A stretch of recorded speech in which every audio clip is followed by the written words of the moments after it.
আমাৰ কাৰণে এটা খুব ভাল খবৰ যে আমাৰ দললৈ এআইডিএফ দলৰ এজন বিধায়ক যি মোৰ লগতে কাষতে সদায় বহে তেখেতৰ পুত্ৰ সাদিক চৌধুৰী তেখেত আমাৰ দলত আজি যোগদান কৰিছে। আমি সভাতে আমি কৈ দিছোঁ, আপোনালোকে নিশ্চয় দেখিছে যে ৰাইজৰ দলত কোনো পধ্যে এআইডিএফৰ নীতি নচলে। আমি হিন্দুৰ ৰাজনীতি বা মুছলমানৰ ৰাজনীতি নকৰোঁ। আমাৰ কাৰণে আমি সকলো জাতি ধৰ্ম বৰ্ণ ভাষাক লগত লৈহে ৰাজনীতি কৰোঁ। আৰু এজন যুৱ নেতা, এজন যুৱক উঠি অহা যুৱক, পঢ়া শুনা কৰা শিক্ষিত যুৱক এজন তেওঁ নিশ্চয় হিন্দু মুছলমানৰ ৰাজনীতি নকৰিব।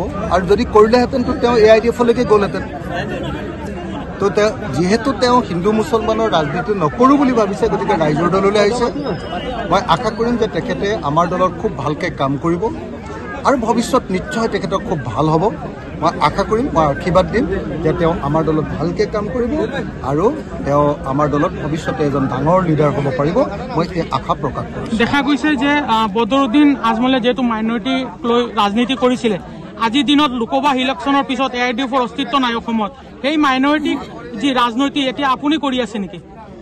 মানে বদৰুদ্দিন আজমলে কৰিছিলে মুছলমানক উচতোৱাৰ ৰাজনীতি, হিমন্ত বিশ্ব শৰ্মাই কৰিছিলে হিন্দু কুচতোৱাৰ ৰাজনীতি, আমি কৰিছোঁ হিন্দু মুছলমান একেলগে থকাৰ ৰাজনীতি। পাৰ্থক্যটো আপুনি বুজি পাইছেনে? হিমন্ত বিশ্ব শৰ্মা হ'ল হিন্দুৰ চৰ্দাৰ আৰু মৌলানা বদৰুদ্দিন আজমল হ'ল মুছলমানৰ চৰ্দাৰ। আমি কৈছোঁ যে কাৰো চৰ্দাৰগিৰিত কোনো মানুহ থাকিব নালাগে, কাৰণ দুইটা চৰ্দাৰে নিজৰ স্বাৰ্থত মানুহক যুঁজ লগাই দিয়ে। গতিকে আমি কৈছোঁ যে হিন্দু মুছলমান একলগ হৈ থাকিব লাগে। সেইকাৰণে হিন্দু অঞ্চলতো আমি মিটিং কৰিছোঁ, মুছলমান অঞ্চলতো কৰিছোঁ, খ্ৰীষ্টিয়ান অঞ্চলতো কৰিছোঁ, শিখ অঞ্চলতো কৰিছোঁ। আমাৰ কাৰণে মানুহ হিন্দু মুছলমান নহয়, আমাৰ কাৰণে মানুহ তাত ধৰ্মৰ বিচাৰ আমি নকৰোঁ।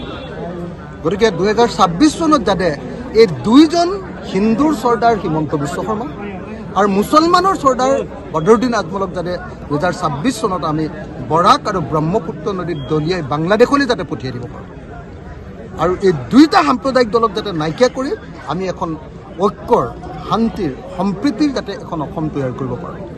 হিন্দু মুছলমানৰ কাজিয়া যাতে নাইকিয়া কৰিব পাৰোঁ, উন্নয়নৰ ৰাজনীতি যাতে কৰিব পাৰোঁ, তাৰ কাৰণে আমি হিন্দু মুছলমান খ্ৰীষ্টান জৈন সকলো এলেকালৈ আহিছোঁ। আৰু ডেফিনেটলি সকলো ধৰ্মৰ মানুহে আমাক সহযোগিতা কৰিছে, সকলো জাতিৰ মানুহে আমাৰ লগত আহিছে। আৰু 2026 চনত আমি চৰকাৰ গঠন কৰিম বুলি আশা কৰিছোঁ। 2026 চনত চৰকাৰ গঠন কৰিবৰ কাৰণে আমি কাম কৰিম। দাদা, আপোনাৰ সভাত এখন গুৰুত্বপূৰ্ণ কথা কৈছিলে যে বৰাকক আপোনাৰ চিণ্ডিকেট, যিহেতু বৰাকৰ চিণ্ডিকেট লৈ ইতিমধ্যে আপুনি কেইটামান কথা কৈছে। বৰাকৰ চিণ্ডিকেটটো আপুনি কেনেদৰে দেখে বা কোন জড়িত হৈ আছে? দুটা বস্তু এটা কথা খাটাং যে বৰাকত দুটা এটা